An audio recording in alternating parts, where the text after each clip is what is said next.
Mga kwento ni Felmo.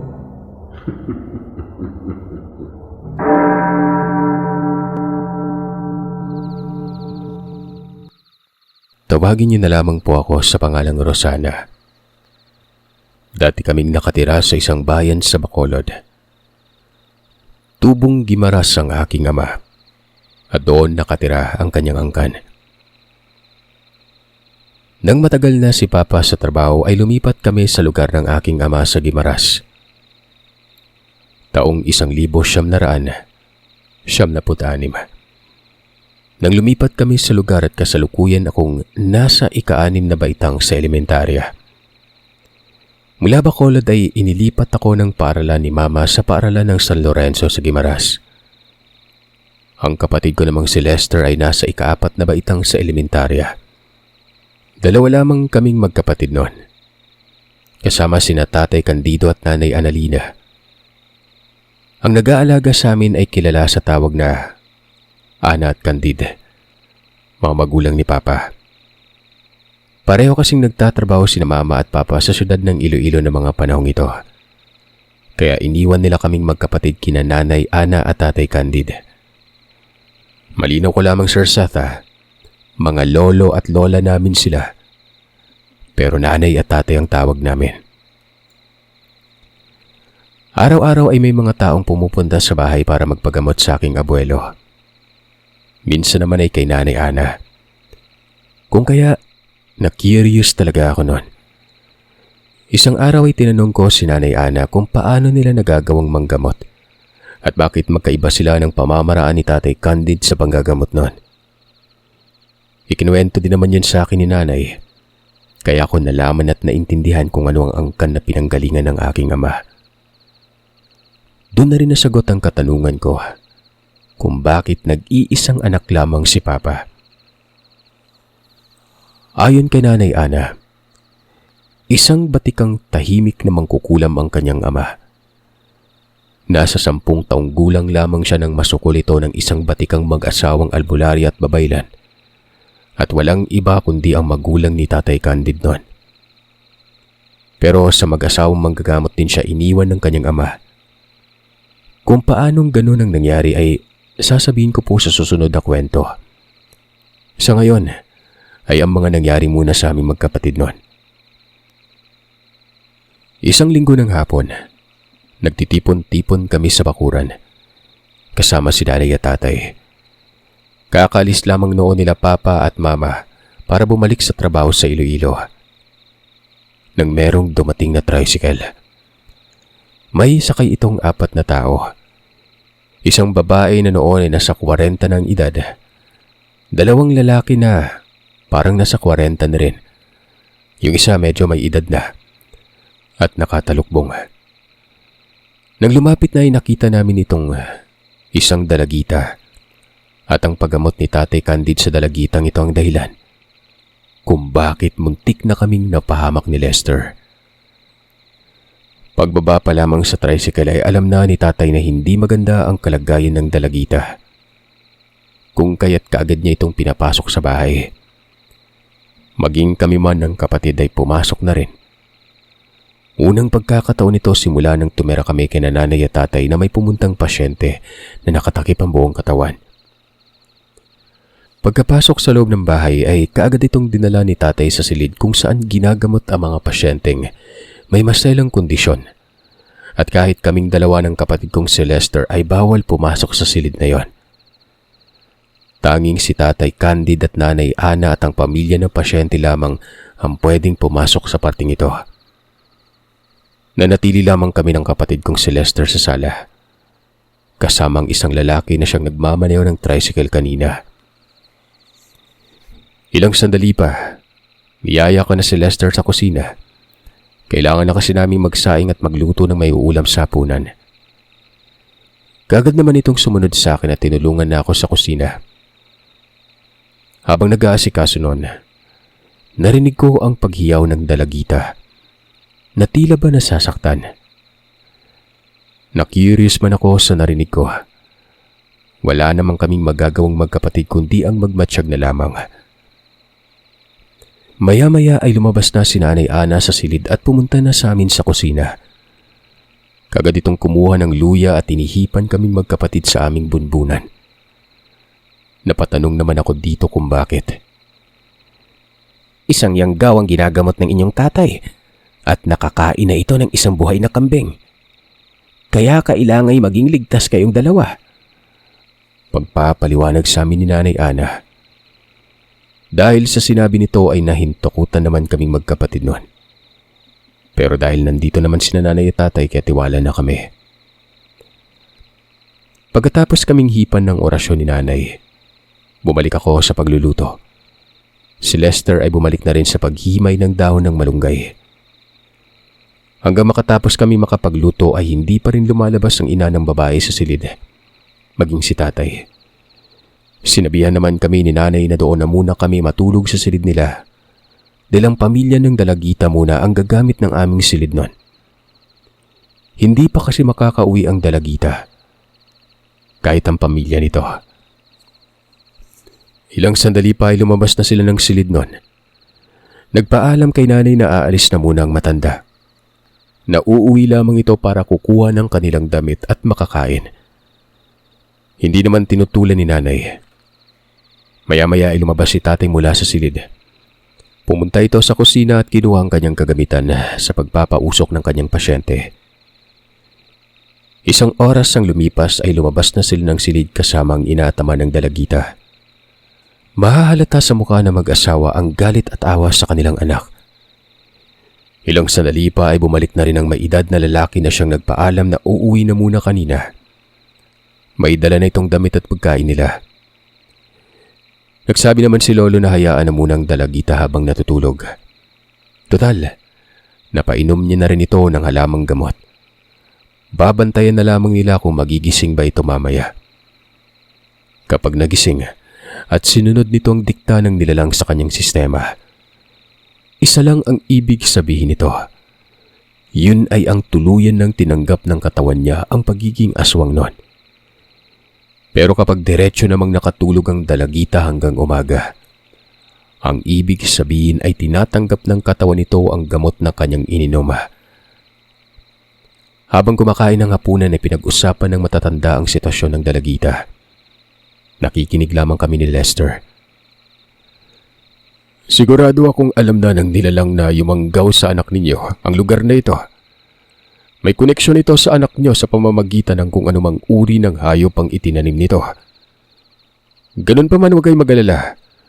Dahil hanggat nandito kayo sa loob ng pamamahay ko, walang mangyayaring masama sa inyo. Lalong-lalo na sa dalagita. Nagpasalamat naman ang pamilya sa sinabi ni Lolo. Habang panay naman ang buntong hininga ng ama nito na halata ang pag-aalala sa anak. Sinabihan naman ito ni Tatay Candid na kumalma lang dahil magagawa niya rin namang gamutin ng dalaga na walang mangyayaring masama dito.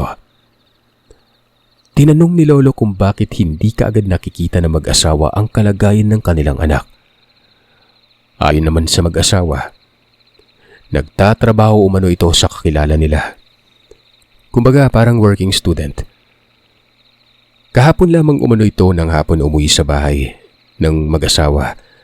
Lantang-lanta at tulog ng tulog. Hanggang sa kinagabihan ay nagising ito na parabang nagwawala. Tumalon sa bintana at kagad na nilapa ang alaga nilang kambing. Sinabi rin itong wala silang mahanap na albularyo kaagad ng umaga. Mabuti na lamang at nakapagtanong ang kanyang ama, lolo ng biktima, sa mga kasama nitong tricycle driver. Ang mga driver na nagturo ng bahay ng aking abuelo. Kaya sila ang napunta sa bahay na nagbabakas sakaling matulungan sila ng aking lolo at lola. Pagkatapos ng hapunan ay nagtipon-tipon na lamang kami sa sala. Hanggang tuluyan na ako makaramdam ng antok. Sinabihan na lamang kami ni nanay na sa kung gusto namin ay sa sala na kami matulog. Para katabi namin siya ni Lester na siyang gusto naman namin nun. 2 oras ang nakalipas nang may narinig kaming huni ng ibon na kung tawagin ay tikling. Sa mga hindi nakakaalam, ang tikling ay uri ng ibon na may mahabang mga paa. Pero dapat, hindi ito humuhuni sa gabi. At kapag makakarinig ka ng paghuni ng ibong tikling sa ganong oras ay pwedeng hindi normal na ibon yon. Nung una ay malakas ang paghuni ng ibon. Pero mga 15 minuto lamang ang lumipas, humina ito. Naayon kay tatay, sanhi na yon na malapit ng nilalang. Kaya kinuha na niyang muli ang sangkap sa kanyang pagtatawas. Gamit ang langis at patak ng kandila ay tinawas niya ang nilalang na siyang nangyanggaw sa dalagita. Nang mabuo na ang imahe ay ipinakita niya ito sa ama ng dalagita noon. Napamura ang Ginoo sa nakita niya. Kinilala niya ito bilang si Aurora. Na kung hindi ako nagkakamali, Sir Seth, yung Aurorang tinutukoy niya ay isa sa mga guru namin sa paaralan. Hindi ko lang alam kung ano ang baitang na tinuturuan ito. Bago pa lamang din kasi ako sa paaralan kung saan kami pumapasok ni Lester noon. Sa muling paghuni ng nilalang ay hindi nahunian ng tikling ang aming narinig.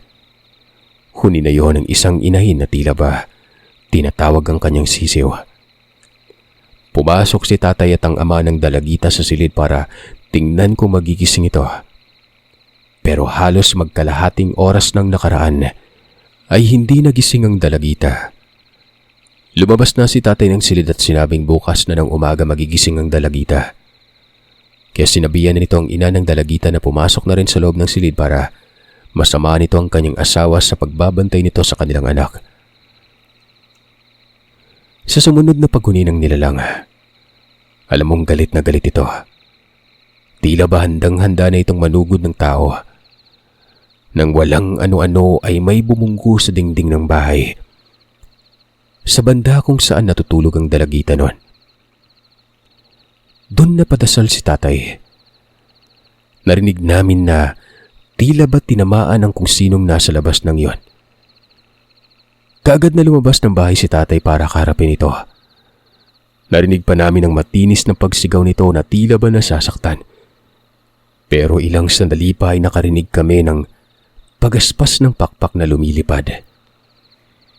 Maya-maya ay pumasok na si tatay sa bahay.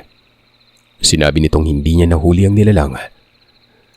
Pero nasugatan niya umano ito ng matindi.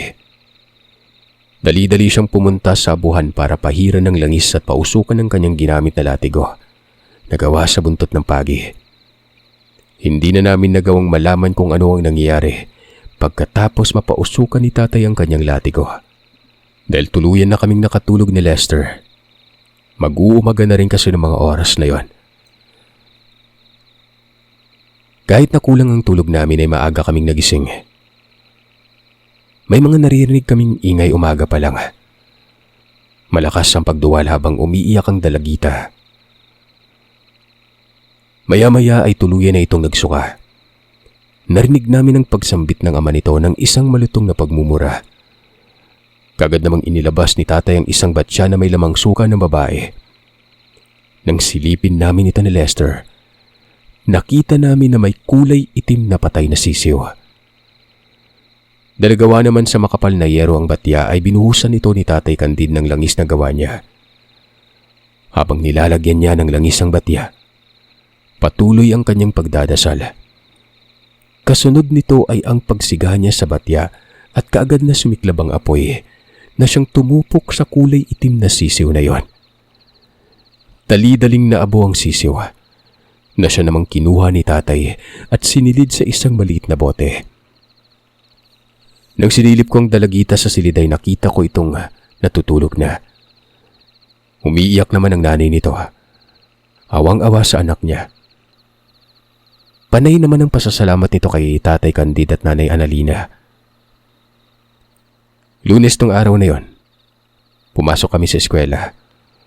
Pero dahil sa nakita namin ni Lester sa tawas ni tatay kagabi, takot na takot kami na pumasok noon.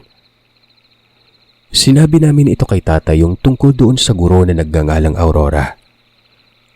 Doon ay kinumpirma ni tatay na yung Aurora nga nagguro sa paaralan namin, yun ang nilalang. Sa ikalawang baitang ito nagtuturo noon. Dahil doon ay sinabihan ni tatay si nanay na ihatid kami at alamin nito kung pumasok ang guro.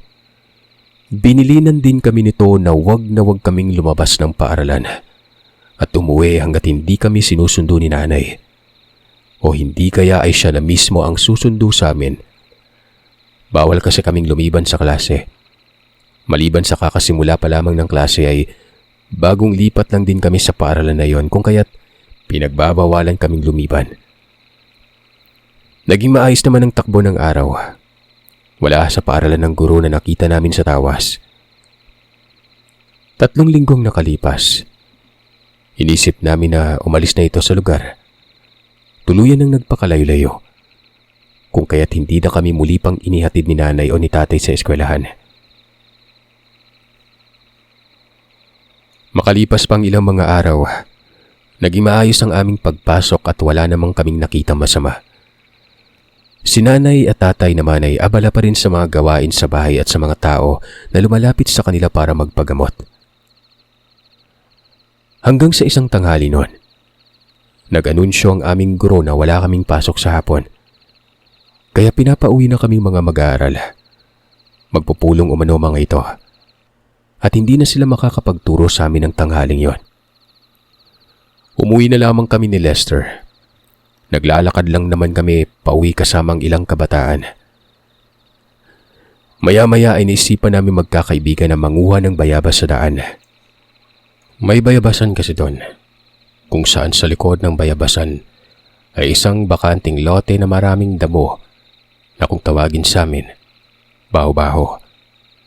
Ito ay isang uri ng damo na mabaho ang mga dahon, mataas at mayabong na uri ng ligaw na damo. Madalas din itong pamahayan ng gagamba na uri ng damo. Habang nangunguha ng bayabas ay nakita ko si Lester na pumasok sa mayabong na bahagi ng baho-baho. Ang buong akala ko ay magbabawas lamang ito. Pero iniwan na kami ng aming kasamahan ay hindi pa rin siya nakakalabas sa damuhan. Tinawag ko ito ng ilang beses pero tila ba sumasagot lamang ito sa akin pero walang balak lumabas. Kung kaya't ako na mismo ang pumasok sa damuhang yon. Doon ko nakita si Lester na tila ba nakatulala na lamang. At nang pinilit ko itong hilain palabas ay biglang lumitaw ang isang babaeng parang may kapansanan. May takip ang pagmumukha nito na siyang hindi ko kaagad nakilala. Pero nang tanggalin nito ang takip sa mukha niya, doon ko nalaman na ito si Aurora. Ang guro na nakita namin sa tawas ni tatay. Kinakausap ko ito at tinanong kung ano ang kailangan niya sa amin. Hindi ito sumasagot. Lumalapit lamang ito habang umuusal at ang kasunod na nangyari ay hindi ko na naintindihan. Sumusunod na lamang kami ni Lester sa kanya. Gustuin ko man na suwayin ito at umiba ng daan pero hindi ko magawa. Nadaanan namin ang isa sa mga kapitbahay namin na nagpapakain ng kanyang kalabaw. Tinanong ako nito kung saan kami pupunta. Sumasagot ako at sumisigaw na humihingi ng tulong noon. Pero wala. Tila ba walang narinig ang lalaki. Patuloy lamang ito sa pagsasalita. Wala na rin akong maintindihan sa kung ano mga sinasabi niya. Pero kapag kinakausap ko si Lester ay naririnig naman ako nito. At nagagawa rin naman naming maghawak kamay. Hindi ko alam kung anong ginawa ng guro na ito at bakit hindi namin magawang lumihis ng daan palayo dito. Pilit pa rin kaming sumusunod ni Lester sa babaeng yon. Hanggang sa makaabot kami sa isang maliit na kubo sa may bakawan. Malayo na yun sa lugar namin dahil minsan na kaming dinala ni Nanay Analina at Tatay Candido sa dagat kung saan may nakita kaming bakawan sa dulong bahagi nito.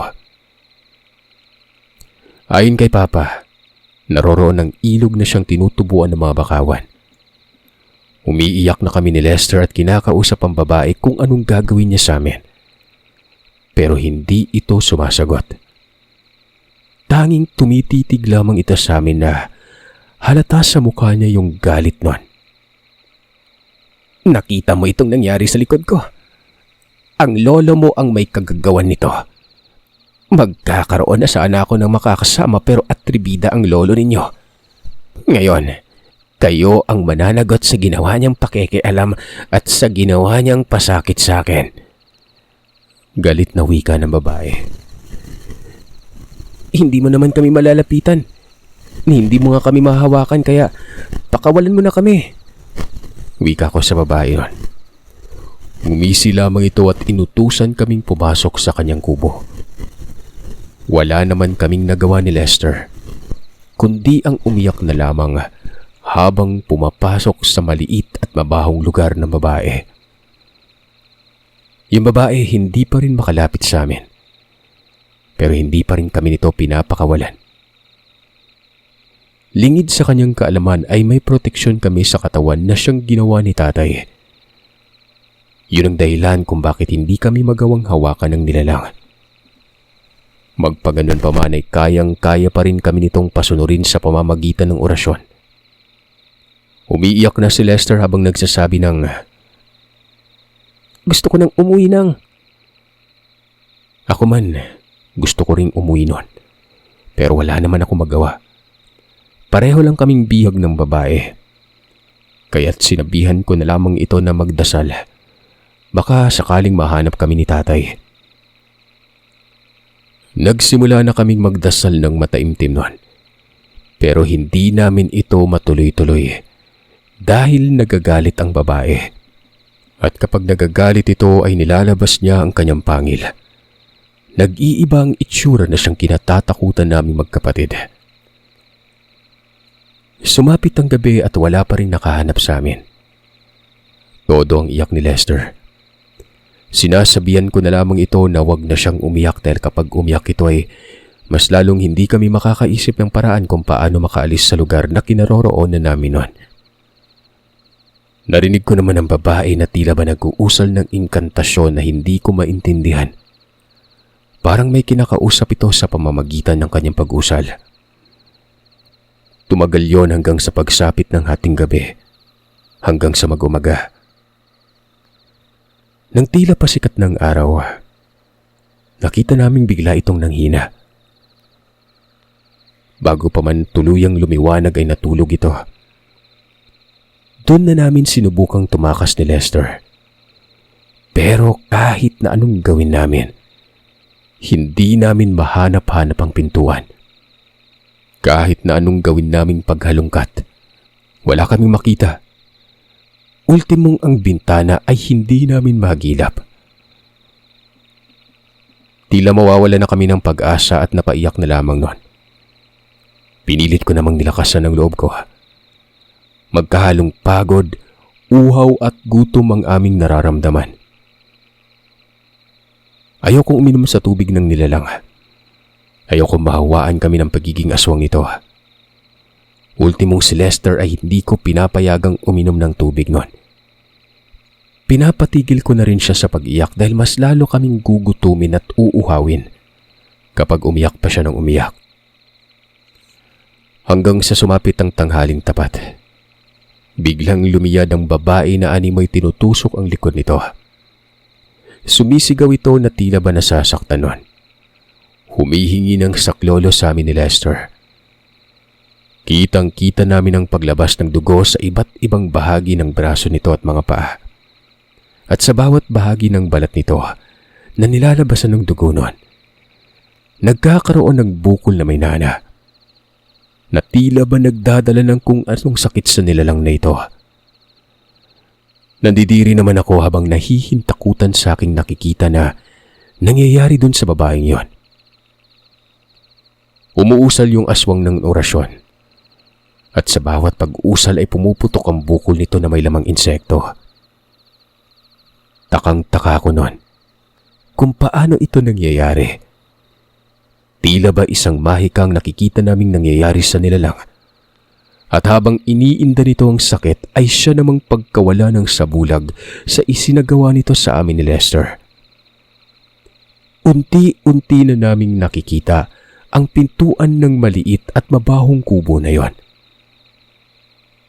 Nabigyan kami ng pag-asa Dali-dali kaming lumabas sa kubo at tumakbo palayo sa lugar na yon. Nang nasa malayo-layong bahagi na kami ng kubo, saka pa lamang kami huminto at huminga ng sunod-sunod nun. Ang hindi namin alam ay kung paano kami makakalabas sa lugar na yon. Ganun pa man, inilakasan na lamang namin ang aming loob. Ang mahalaga ay nakalayo na kami sa matanda. Ilang sandali pa ay naririnig namin ang boses ni Tatay Candido na tinatawag ang pangalan namin. Kaagad naman kaming sumagot. "Nandito kami, Tay! Nandito kami!" Sabay bali ng sanga ng mataas na damo at iwinagayway yon. Sa awa ng Panginoon ay nakita kami ni Tatay. Kasama nito ang tao na siyang nakita namin kahapon. Ito pala ang pumunta sa bahay at nagbalita kay Tatay na nakita niya kaming dalawa ni Lester na naglalakad papunta sa direksyon ng bakanting lote na maraming ligaw na baho-baho. Sinabi ko naman na inorasyonan kami ng babaeng guro na nasa tawas ni Tatay. Sumagot ang lalaki na wala siyang ibang nakita na kasama namin. Ang sinabi lamang nito ay kaming dalawa lamang ni Lester ang kanyang nakita habang naglalakad noon. Sinabi rin ito na tinawag pa niya kami, pinapabalik, pero tila ba hindi namin siya naririnig. Sinagot ko naman na sumasagot kami sa kanya, na wala kaming naiintindihan sa kung ano ang sinasabi niya sa amin noon. Sabi namin, humihingi kami ng tulong pero hindi niya kami naririnig. Ay naman sa Tatay natural lamang ang ganon sa kadahilan ng inusalan kami ng babae ng sabulag. Pero gawa ng matinding kapit ng aming pangontra kung kaya't hindi masyadong umepekto ang sabulag na yon. At ang tanging nagawa lamang nito ay ang pagtampong sa amin ni Lester. Hindi nito nagawang malagyan kami ng sabulag o hindi kaya'y mahawakan man lamang. Maya-maya ay nagtanong si Tatay kung saan banda ang daan papunta sa kubo ng nilalang. Itinuro namin ito. Gusto pa sana naming samahan ito pabalik sa kubo ng aswang pero hindi na kami pinayagan ni Tatay. Sinabi nitong sumama na lamang kami sa lalaki pauwi ng bahay para makakain na kami at makapagpahinga. Wala naman na kaming nagawa kundi ang sumama na lang. Kagad naman kaming isinakay ni Manong sa kanyang kangganon. Inihatid pa uwi. Habang nakasakay sa kangga pa uwi ay nakita naming biglang nagliyab ang parte ng lugar kung saan nakatayo ang kubo ng nilalang. At ito pa, Sir Seth, halos hindi kami makapaniwala na nasa kulang-kulang 1 oras ang layo namin sa lugar kung saan kami nakatira. Pagdating namin sa bahay ay saka naman ang pagtayo ni Nanay sa altar. Kakatapos lamang nitong magdasal. Nasa 2:00 na ng hapon noon nang makita kami nito. Dali-dali kami nitong sinalubong at niyakap habang umiiyak. Sinabi namin ni Lester na uhaw kami. Nanghihina kami sa gutom. Dali-dali kami nitong pinainom ng tubig at pinakain ng kanin. Hindi kami nakikipag-usap, lalo na't masarap ang niluto ni Nanay. Sinabi niyang sinadya niya magluto ng adobong manok na Bisaya na siyang paborito namin dahil alam niya kung gaano kami napagod at nagutom. Nagtaka ako dahil sa may naaamoy din akong amoy kandila at parang amoy sunog na hindi ko maintindihan. Ganun pa man ay masyado na akong inaantok kung kaya't tumabi na lamang ako kay Lester na noon ay tulog na. Sa may banig kami natulog na inilatag ni Nanay sa sala nun. Maghapon kaming nakatulog. Sa paggising namin ay ang itsura ni Papa at Mama ang bumungad sa amin. Tuwang-tuwa kami. Kagad namin silang niyakap. Si Tatay ay nasa kusina at si Nanay naman ay naghahanda ng hapagkainan. Nakita naman namin na umiiyak si Mama. Siguro'y alam na niya kung ano ang nangyari sa amin ni Lester. Sinabi rin ito na kung gusto namin ni Lester ay doon na lamang kami sa Iloilo manirahan. Na mag-uupa na lamang sila ni Papa ng malaking bahay. Gusto rin sana namin magkapatid yon pero mas pinili namin makasama si Nanay Analina at Tatay Candido noon. Kami na mismong nagsabi kina Mama at Papa na umuwi na lamang tuwing Sabado ng gabi kagaya ng palagi nilang ginagawa. Nakita ko naman ang pagliwanag ng itsura ni nanay na tila ba natupad ang matagal na nitong pinagdarasal. Pasensya na sa nangyari sa mga bata. Hindi namin yun sinasadya. Wala po kayong kasalanan, tay, nay. Ma, may kasalanan din po kami. Imbis na umuwi na ng diretsyo ay dumaan pa po kami sa bayabasan eh. Kung hindi sana namin ginawa yun, edi hindi sana kami natumpong ng aswang. Hindi umiimik si Lester. Yun pala ay dahil gusto nitong sumama kay na mama at papa. Pero si papa na rin mismo ang nagkumbinsi sa kanya na manatili na lamang kami kina nanay at tatay dahil kung dito sa Guimaras ay may pangontra kami sa aswang. Sa Iloilo daw ay baka wala kaming panama sa mga sindikato na nandudukot ng mga bata at ginagawang alay sa mga ginagawang tulay.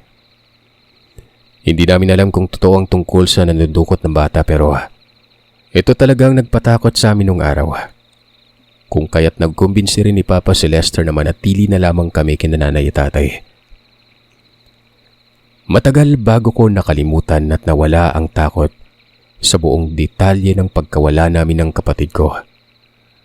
At ang rason kung bakit ganun ang nangyari sa nilalang ay nalaman ko na nung huli.